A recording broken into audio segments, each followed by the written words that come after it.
El año pasado tuve un accidente.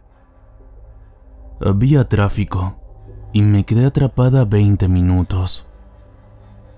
Decidí que era un buen momento para sacar mi iPad. Así que me quité el cinturón de seguridad y me incliné hacia el asiento trasero para sacarlo de mi bolsa de deporte. Segundos después, un coche me embistió por detrás a 65 kilómetros por hora. Me golpeé la cabeza contra el salpicadero con tanta fuerza que fue como apagar una luz. Fueron necesarias 13 horas de operación, 5 semanas en coma y 8 meses de fisioterapia para recuperarme. Sobre el papel, ese es el final de la historia. Pero hay más que contar. Me traje algo del coma. Es muy difícil describir mi experiencia. Pierdes completamente la noción del tiempo. Así que un pensamiento pasajero puede durar un instante o una tarde. No hay forma de saberlo.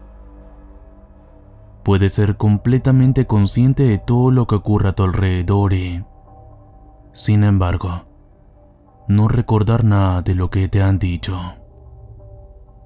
Puedes estar hiperconcentrado en un olor en una parte concreta de la habitación, pero no sentir nada cuando alguien te da una inyección o te estira las piernas. Es como flotar en una habitación negra y vacía, con estrellas centellantes de pensamiento coherente flotando justo fuera de tu alcance. Podría haber estado sola durante minutos o semanas antes de encontrarme con él, pero no hay forma de saberlo. Pero allí había alguien que me hacía compañía. Allí, en el vacío. Lo oí por primera vez como una voz lejana que me llamaba. Había algo dentro de mí que me decía que mantuviera la boca cerrada, pero no podía. Estaba asustada y sola. Respondí a la llamada. La primera vez que lo vi, en mi mente, era alto. Probablemente una cabeza más alto que yo. Era delgado, sin cabello, y estaba completamente desnudo. Parecía cansado. Apenas nos entendíamos, como si habláramos idiomas distintos. Aún así, se quedó conmigo, ocupando mis pensamientos. Al cabo de un rato, empezamos a conversar. Empezamos a hacer bromas, a contar historias y a conocernos.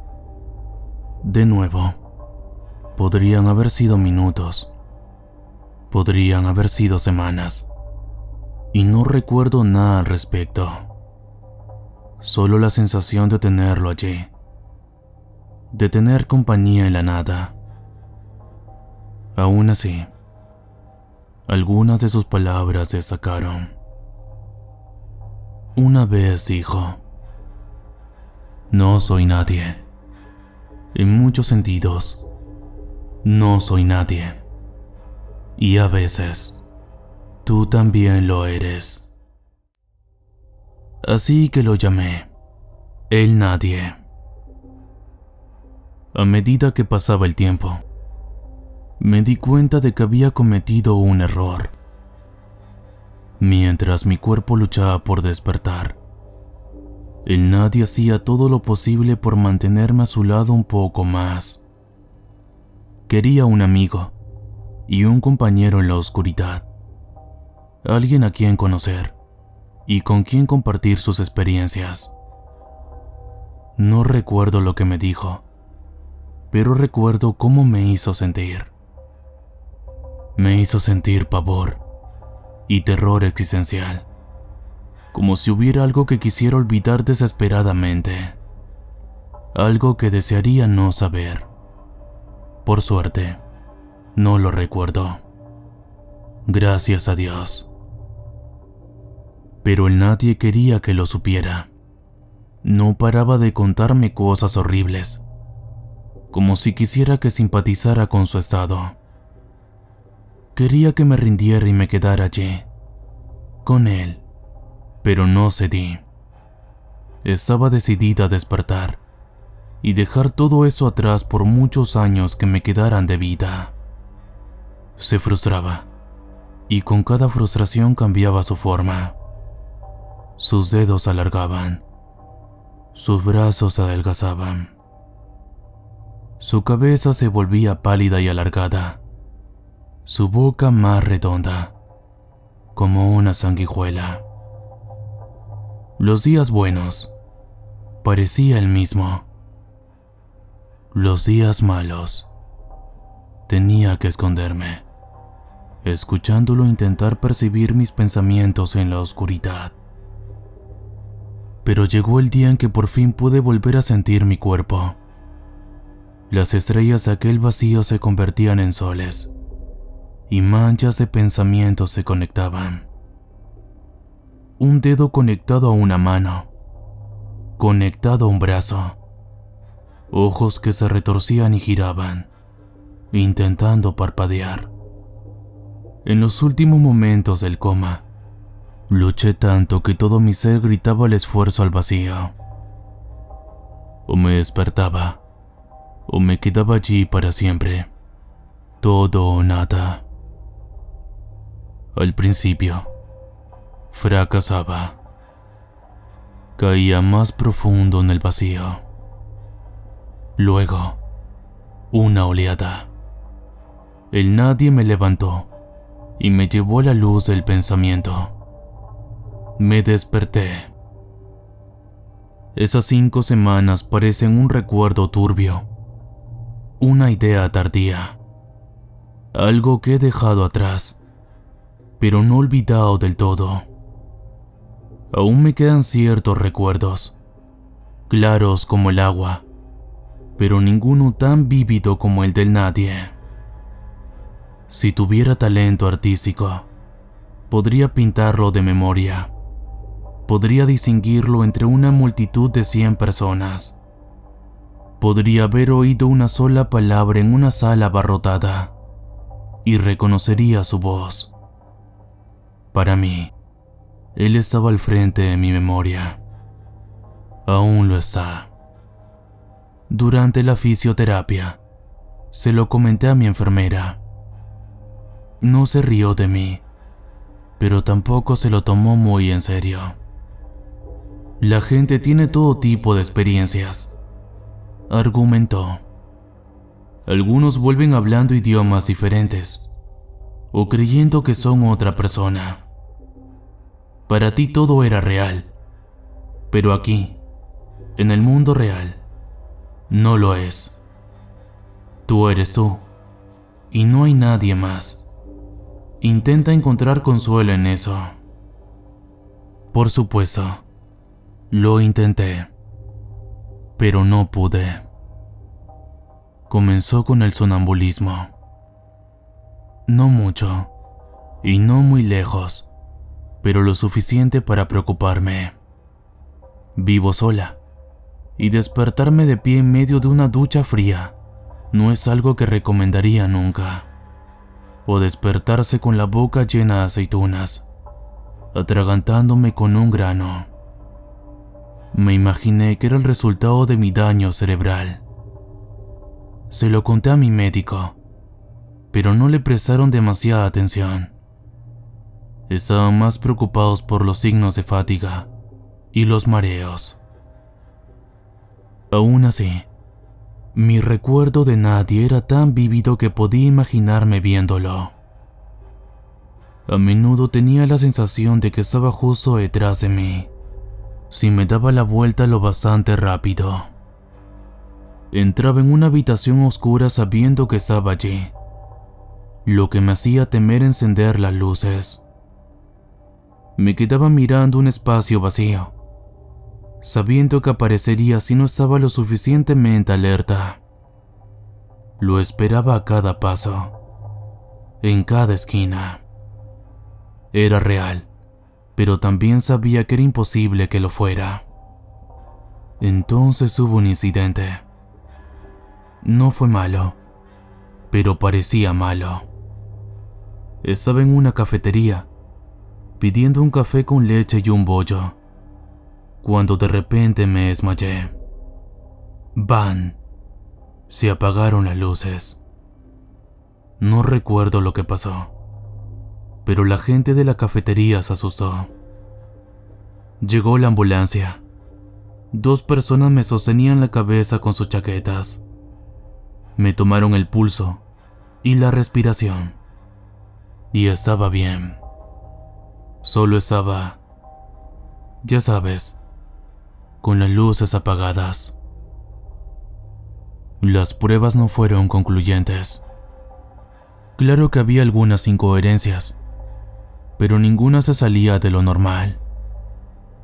Llevaba semanas en coma y acababa de empezar la fisioterapia, así que seguro que había resultados fuera de lo normal. Así que volví a casa con un estado de salud bastante decente. Solo había una cosa que me preocupaba. Se habían equivocado con mi estatura. Mido 1,70, pero según las pruebas, medía al menos 1,90. También había perdido no menos de 5 kilos desde mi última revisión. Al principio pensé que estaba mal de la cabeza. Mis dedos empezaban a parecer más largos.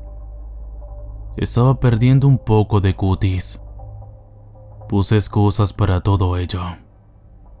Nunca salgo, decía. Es solo la pérdida de peso que me hace parecer más alta. Pero no era tan simple. Las noches siguientes lo demostraron. El sonambulismo empeoró. El colmo fue despertarme frente al espejo del baño con las palabras "Nadie te quiere", escritas con sangre. Me había afeitado la cabeza y me había cepillado los dientes con tanta violencia que la boca me sabía carne viva. Ya ni siquiera era blanca, estaba pálida. Por supuesto que el nadie me quiere. Yo era su única amiga en ese lugar entre mundos, ese lugar hueco y oscuro. En las semanas siguientes, los cambios serían más evidentes. Crecí otros 5 centímetros y perdí otros 7 kilos. No me volvió a crecer el pelo y también lo perdí en otras partes. Tenía problemas con los dientes y tos violenta. Me dolían las costillas de tanto toser y me recetaron medicamentos para el asma. No me sirvió de nada. Ya casi no me reconocía en el espejo. Empecé a parecerme a él. A veces lo oía, justo cuando me dormía. Ese bulto en la noche tenía una voz, agradeciéndome por traerlo. En el siguiente suspiro, se alababa a sí mismo por salvarme. Nadie te ayudó, decía la voz. Nadie te trajo hasta aquí. A los 6 meses de fisioterapia, apenas se me reconocía. Una fina membrana había crecido en mi garganta, separando efectivamente mi voz en 2 tubos. Uno claro, otro oscuro, que hablaban simultáneamente. El médico tenía una palabra elegante para describirlo, e intentamos programar una intervención quirúrgica, pero mi seguro no la cubría. Era el tipo de enfermedad que uno no contrae, sino que tiene. Por lo tanto, no podía haberla adquirido como consecuencia del accidente. Tenía que ser preexistente, aunque no lo fuera. Dijeron lo mismo de mis dedos. Los dedos no crecen así como así.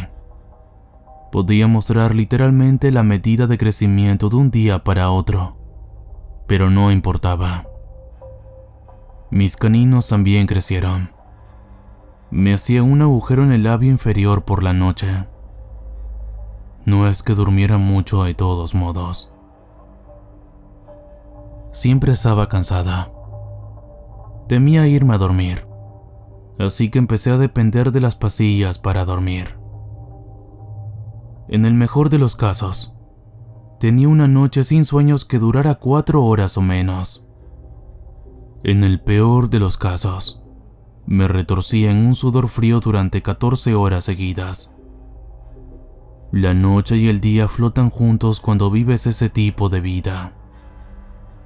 Y a veces, venía a visitarme. El nadie. Sentía su presencia acosada a mi lado. A veces dándome las gracias. A veces alabándose a sí mismo. Excepto que ahora teníamos la misma voz. La misma voz de 2 tubos, que nos hacía sonar como 2 personas hablando a la vez con un vibrato espantoso. Gemelos. Una noche, mientras me lavaba los dientes, lo vi en el espejo. Podía sentir cómo mi cara se retorcía y giraba a su antojo. Manteníamos una conversación, muy despiertos, a través de mi cuerpo. Él, sonriéndome a través de un rostro que apenas reconocía como el mío.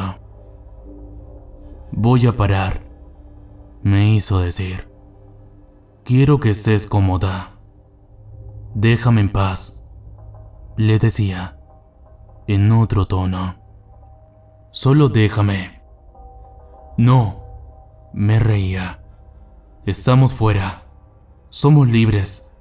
Escúchame y todo irá bien. Era la segunda vez que debía ignorarlo. La segunda vez que me llamaba. Pero estaba demasiado cansada. Lo escuché. Al principio, sus peticiones parecían razonables. Tenía diferentes restricciones dietéticas, diferentes cosas que le gustaban. Mientras lo mantuviera contento, me dejaba dormir y mis cambios no progresaban. Mis caninos incluso se encogieron un poco. Eran pequeñas cosas, como beber leche en vez de agua, comer jamón en lugar de queso, acostarme al amanecer en lugar del atardecer. Pequeñas cosas, pero se sumaban rápido. Pronto, ni siquiera tenía que pedirme que lo hiciera. Simplemente lo hacía. Luego empeoró.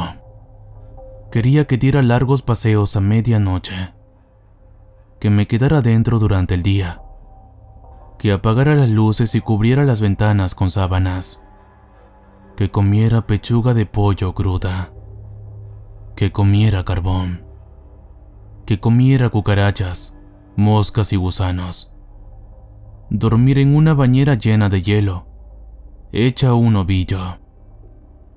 Paso a paso, lo hice todo. Apenas me daba cuenta de los cambios. Me fui aislando de amigos y familiares que apenas me reconocían.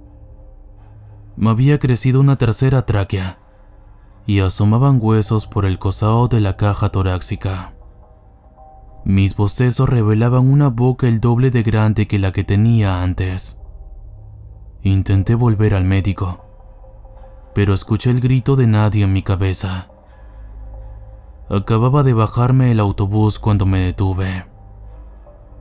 Te arrancaré la lengua de un mordisco. Te la masticaré. La tragaré. Saborearías su propio ácido estomacal si no vuelves a casa. Escuché. Intenté no hacerlo, pero lo hice. Escribo esto porque no sé dónde terminará. Mi terapia física llegó a un abrupto final. No puedo volver al trabajo. No puedo ir con mi familia. no me lo permite. En cambio, me da instrucciones extrañas, direcciones en las que nunca he estado, nombres de personas que nunca he conocido. Me hace leer artículos sobre lugares lejanos, sobre sucesos que le ocurrieron a otras personas. Ni siquiera grandes noticias, o algo así. Solo cosas muy específicas. Un incendio en un apartamento en Minnesota, por ejemplo. ¿A quién le importa? Y eso es lo más raro. A mí me importa. De verdad. Honestamente me importa. Me emociona hacer esas cosas. Adaptarme. Me siento más fuerte y más conectada conmigo misma con cada cambio. Me gusta el sabor de las cosas que como. Duermo mejor en los lugares en los que me obliga a quedarme. Y sin embargo, sé que esa no soy yo. No la verdadera yo. Esta, justo aquí, esta es la verdadera yo. Estas palabras podrían ser la última parte de lo que significa ser realmente yo. No quiero perderme por completo, pero sé que no debo torturarme contra una conclusión inevitable. El nadie susurró verdades sobre lo que somos y lo que significamos durante semanas. Me dijo cómo son las cosas realmente y lo que significa ser humano. Y sinceramente, ya no soy una admiradora.